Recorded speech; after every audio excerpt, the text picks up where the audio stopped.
Líbranos del mal. Segunda meditación. El despertar a las realidades espirituales puede ser brusco o paulatino. Puede venir sencillamente como una evolución de la infancia a la adolescencia. Dichosos aquellos de quienes se produjo para siempre, en el momento de la primera comunión o de la confirmación. Puede surgir tras una vida de crímenes y vicios, o después de años de prácticas religiosas rutinarias, hechas por tradición y sin convicción. Puede presentarse después de muchos años de alejamiento de la religión, por indiferencia u obstinación en el mal. Puede darse por fin, en la misma hora de la muerte, y aún así no será tarde. Recordemos aquella parábola de los obreros en la viña. El dueño de esta generosamente dio tanto a los últimos como a los primeros que habían llegado.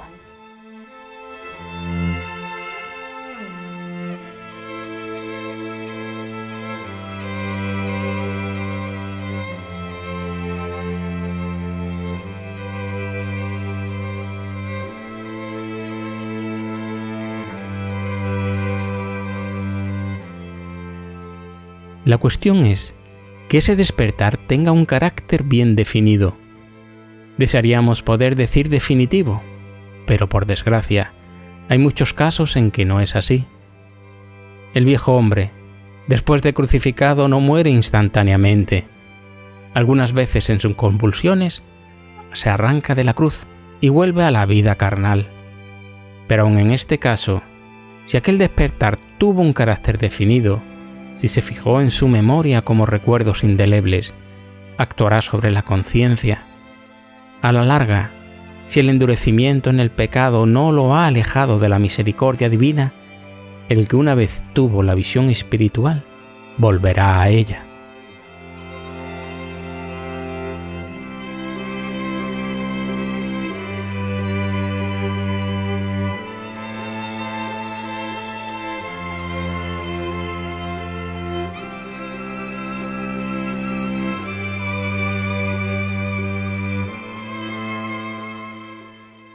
Ya vimos cómo en su conversación con Nicodemo, el Señor llama a ese despertar nacer de nuevo. Es una metáfora, pero fijémonos en su significado.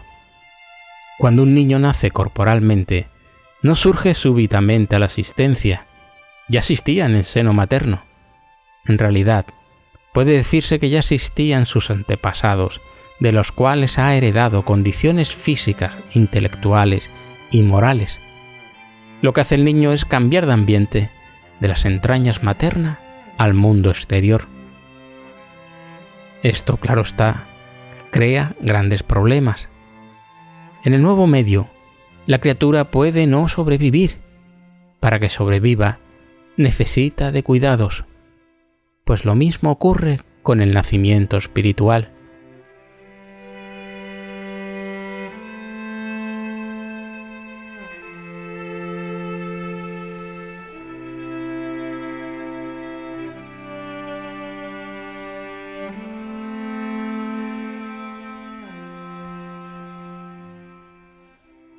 En primer lugar, para que éste se produjera, tenía que haber en el alma un germen divino. Ese germen, dice en sus párrafos iniciales el cuarto Evangelio, es el Verbo de Dios, la sabiduría divina, que alumbra a todo hombre que viene al mundo. Los santos padres le llamaron sintéresis, la chispa divina. Se manifiesta distinguiendo al hombre del animal, por esa conciencia del bien, de la verdad y de la belleza, de la cual hablamos ya en la meditación anterior. Algunos dejan morir ese germen, lo esterilizan, viviendo en la maldad, la mentira y la fealdad. Para que una semilla germine, hace falta buena tierra, dice Jesús en la parábola del sembrador. Pero germine o muere, la semilla divina está en todo ser humano. Dios no está ausente de ningún hombre. Por esta razón, aun en los más degradados, existe la capacidad de salvación. Ningún ser humano es malo en absoluto. Si lo fuera, no sería un hombre, sería el demonio.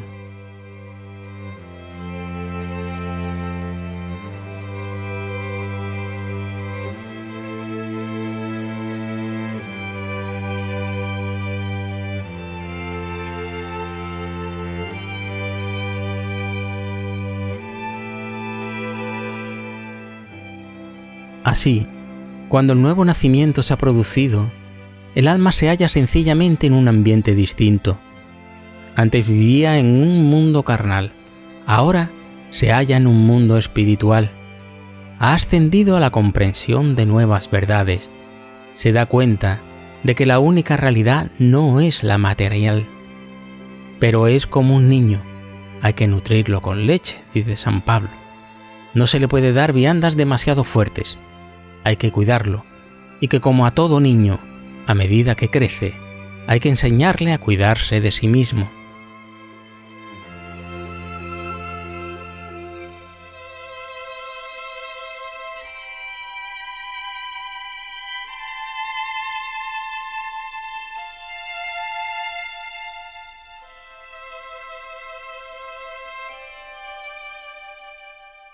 Lo primero que se hace con todo recién nacido es lavarlo y purgarlo. De igual manera, aquel arrepentimiento del cual hablamos en el capítulo anterior tiene que expresarse en una buena confesión. Si confesamos nuestros pecados, Dios es justo y fiel para perdonarnos nuestros pecados y limpiarnos de toda iniquidad. Así lo dice la primera epístola de San Juan. No basta que un alma crea que se ha arrepentido, es menester que lo demuestre, que lo exprese, y dentro de sus capacidades haga reparación.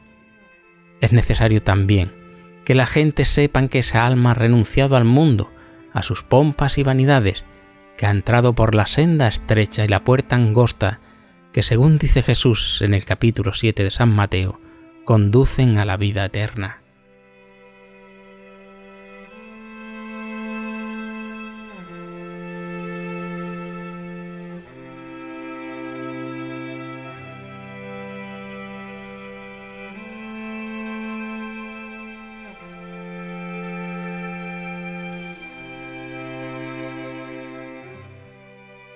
Cuando el Señor entró en casa de Zaqueo, éste exterioriza la transformación de su espíritu por el propósito de reparar sus faltas. Si he defraudado a alguno, le devolveré 4 veces tanto. Esto lo dijo a gritos, para que todo el mundo lo supiera. En los primeros tiempos del cristianismo, la confesión también era pública. Confesad vuestros pecados los unos a los otros, y orad los unos por los otros, escribe el apóstol Santiago en el capítulo 15 de su epístola. Aún hoy, en la Iglesia oriental, la confesión se hace públicamente.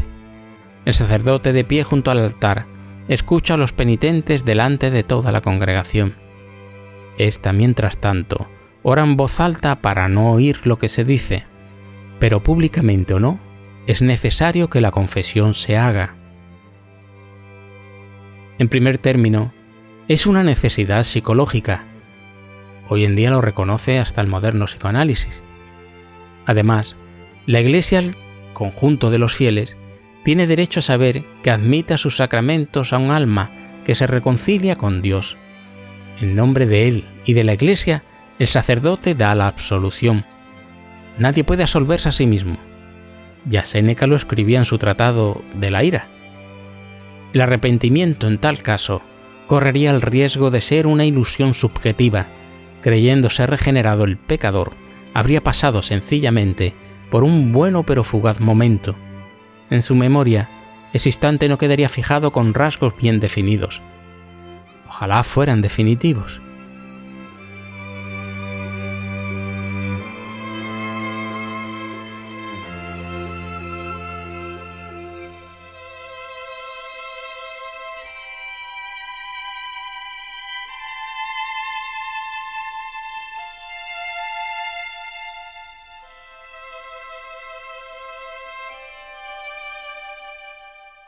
Tras la confesión, la oración.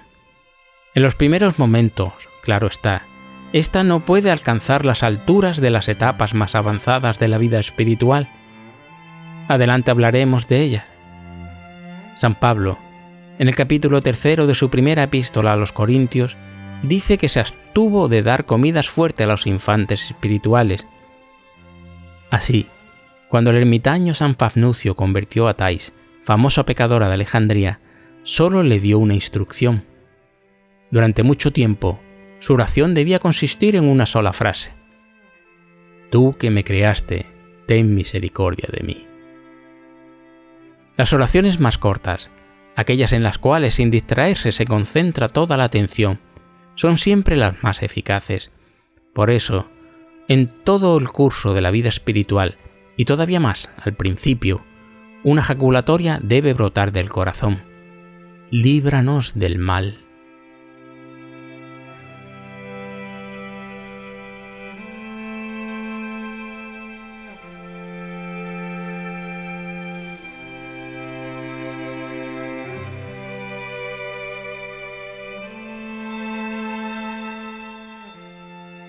No quiero decir que las oraciones largas sean de despreciar. Hay pueblos y personas naturalmente verbosos y elocuentes. Su elocuencia hiere la imaginación, aun si se distrae la atención. Una de esas personas era Simeón Metafrasto, que allá por el siglo X fue un funcionario de la Cancillería bizantina. Terminemos hoy esta meditación con una plegaria suya.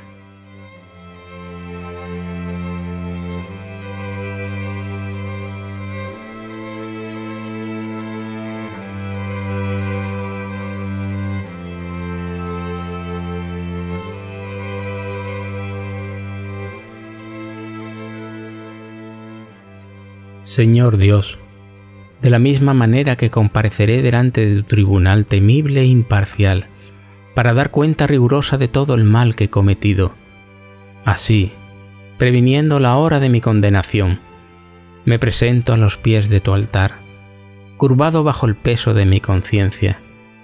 Te confieso todas mis malas acciones, públicamente y sin reserva. Considera, Señor, mi miseria, y redímeme de todas mis faltas. Yo sé, Señor, y confieso que me empantané en mis iniquidades, hasta por arriba de mi cabeza. Pero la abundancia de tu misericordia es infinita, no hay pecados que no puedas perdonar. Por eso, te suplico, dígnate mostrar en mí un prodigio de tus misericordias, manifiesta el poder de tu gracia y la eficacia de tu consideración. Acepta la vuelta del pecador que implora tu perdón. Recíbeme, tú, a quien tantas veces he ofendido con pensamiento, palabras y obras, como acogiste al ladrón y a la mujer adúltera. He pecado muchas veces y he contristado tu Santo Espíritu. He afligido tus entrañas compasivas por mis acciones, mis palabras y mis pensamientos, de noche y de día, manifiestamente y en secreto, voluntariamente o a pesar mío. Yo sé que tengo que reconocer mis pecados, tales como los he cometido, y que tú me pedirás cuentas de todas mis ofensas premeditadas y sin excusa. Sin embargo, no me juzgues, Señor, según el rigor de tus juicios, y no me castigues con tu ira. Ten piedad de mí, Señor, porque soy una débil criatura tuya.